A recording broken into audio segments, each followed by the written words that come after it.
Hey guys, Paul Shirey with JoBlo.com here at CinemaCon in Las Vegas, and just got out of the Sony panel presentation, and it was pretty cool. There was a lot of stuff that we saw.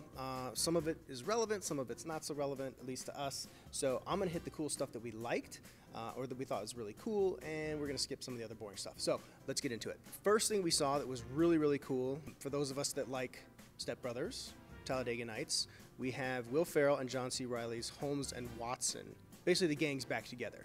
Shake and bake. It's the good stuff. Shake and bake. I can't really elaborate too much more on that. It's comedy if you like these guys, the British accents, and like playing it straight, more or less. So they're not really in on the joke, which makes it more fun, of course. So it looks really good. It was just a very small little bit, but enough that if you're fans of those guys, you're gonna like it. So count on that, mark your calendars. Now, the other one we saw that I thought was pretty cool and looks really interesting is White Boy Rick. Now, this is the new one with Matthew McConaughey, and it's based on a true story. Yet another kind of drug smuggling, rising into the underworld and becoming a kingpin and a badass and all that other stuff. It looks a lot like Blow or American Made. You know, basically it's almost like a new format, like the true story drug movie thing. But that doesn't mean it doesn't look good. It does look good. And Matthew McConaughey has a great mullet. So if you like mullets and drug dealing, White Boy Rick is for you. So the other thing we saw that was really cool was an extended preview for Spider-Man Into the Spiderverse. This is the animated version of Spider-Man with Miles Morales. Now, Miles Morales is the Spider-Man from the Ultimate Universe, who is now in Marvel 616, even though it's not quite Marvel 616 anymore. So if you're confused, that's okay, because so am I. The animation really does look like something special. It really does look like something new, something cool, fresh, original, whatever keyword you want to use.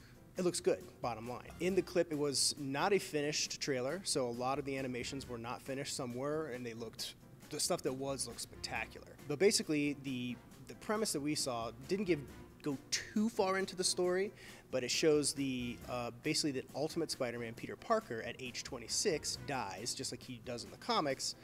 But then we see Miles Morales visiting his grave, and he runs into an older Peter Parker. So, which is a Peter Parker from another dimension, multiverse, Spiderverse, whatever you want to call it.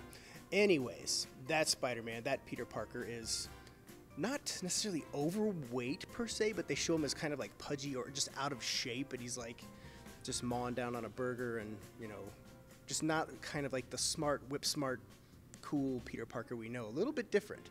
However, we did get a sneak peek at some of the villains that were in there, and we saw a Kingpin, the Ultimate version Green Goblin, and the Prowler.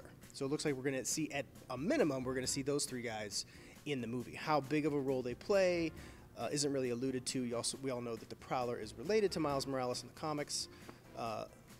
Spoilers. Don't get mad at me.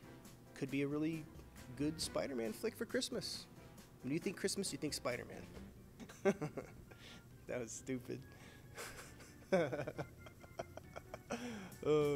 So another one we saw is I guess kind of a sequel to the Girl with the Dragon Tattoo.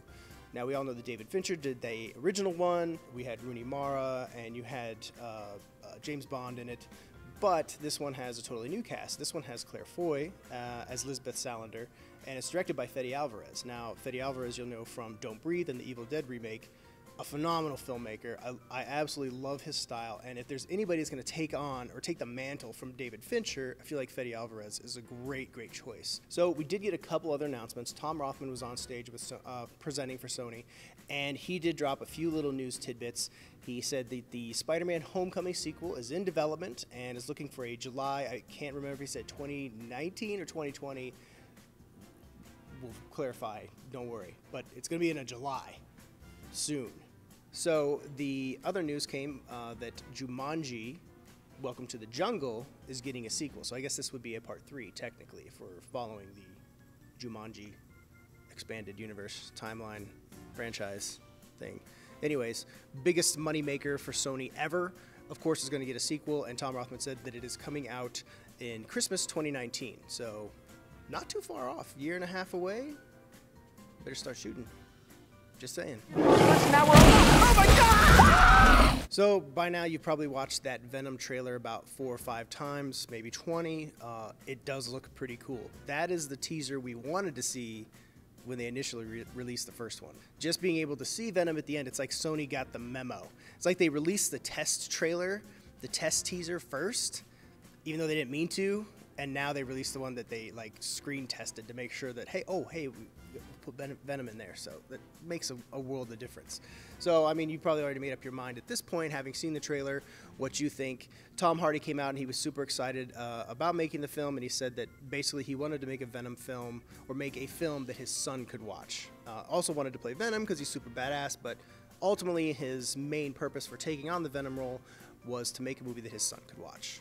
Because who doesn't want to watch like a scary monster with big teeth and a tongue? Like, that's a very Tom Hardy thing to say. I want to watch a Venom movie with my kid. Super cool. Yeah. It's amazing. All right, so the last thing that we saw for the Sony presentation, the mic drop moment, if you will, was Quentin Tarantino and Leonardo DiCaprio taking the stage to talk about Once Upon a Time in Hollywood, which is Tarantino's next film, which will also co-star Brad Pitt. Sound good? Yes, sir! So we've heard a lot of rumors about this, that it's going to be about the Sharon Tate murders, all this different stuff. They didn't give a lot of information out, but Tarantino did say that it is about the counterculture revolution in Hollywood in 1969. So you have a setting and you have a little bit of a feeling, and he did mention kind of like the hippie stuff that was going on during that time. So wouldn't be surprised if this is a very psychedelic Tarantino movie. And what the hell that means and what it's going to become, I don't know, but it is Tarantino, and he just does not make bad films, even if there's one that you don't really like. He also said that it's coming out in August 2019. Now that's not too far away, folks. So, and they haven't shot a frame of footage yet. So they need to get cracking, because, I don't know, I'm a little nervous now. I hope they make that date. I'm sure they will. It's Tarantino. He knows what he's doing, right? Right? He knows what he's doing.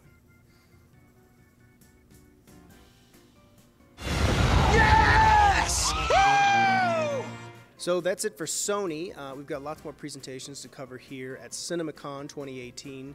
Lots more footage, interviews, reactions, news. So keep an eye on JoBlo.com and keep your eye here, and we'll have more coming your way. And I always feel like I should smile. See ya.